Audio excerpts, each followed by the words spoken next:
Some of the first gold chains date back to the ancient cultures of Iraq and Greece.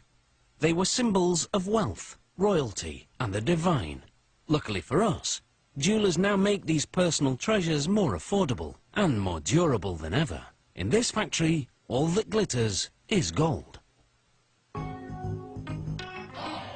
Pure gold is fairly soft and bright yellow, so it's common to create an alloy to strengthen it and alter its colour.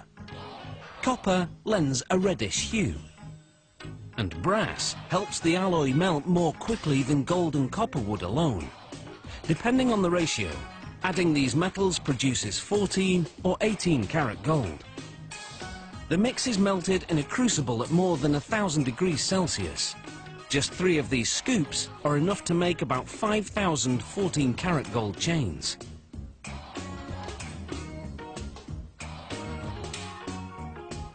The molten alloy is poured into a casting machine. Water cools the metal to around 370 degrees Celsius, solidifying it.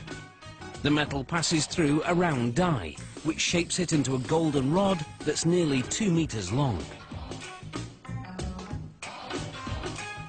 After the rod is cut in half, it's passed through what's known as a breakdown mill. The machine reshapes the rod from circular to square, so it will be easier to stretch.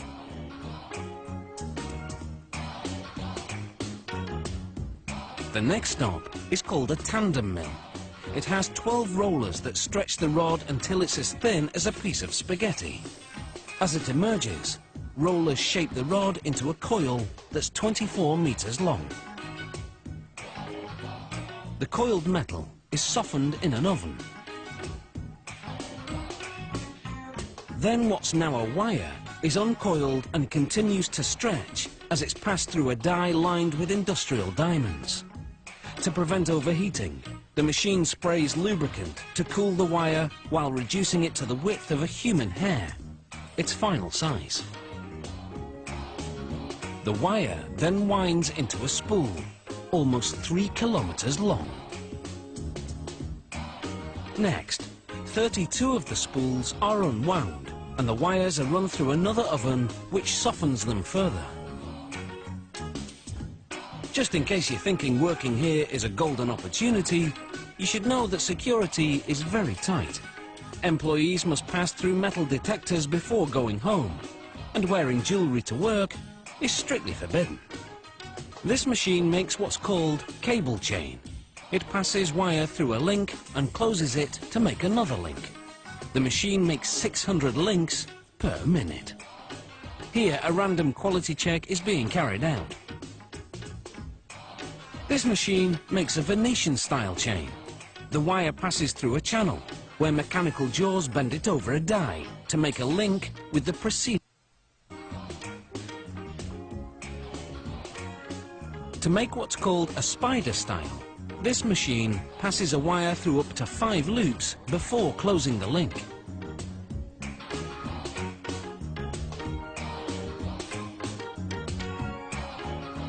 For a Figaro style chain, this machine makes 3 short links before a mechanical arm moves the chain to another area to add 1 longer link. The arm then moves it back to add 3 more short links.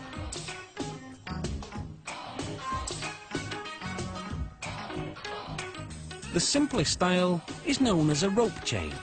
To make it, this machine threads a wire through, then closes it to make another loop.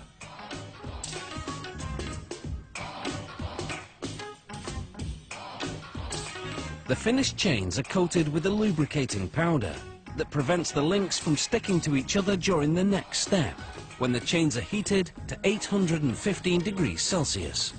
This activates a soldering agent, which was added to the metals earlier. It fuses the ends of the links to each other. This machine welds a link to a clasp on the chain. A tag indicating the gold quality goes onto the clasp. Finally, the chains go through 4 chemical baths, which clean them thoroughly. Then they're plated with a layer of 14 or 18 karat gold, which creates a more vibrant finish. After one last quality check, these chains are ready to dazzle their way to a neckline near you.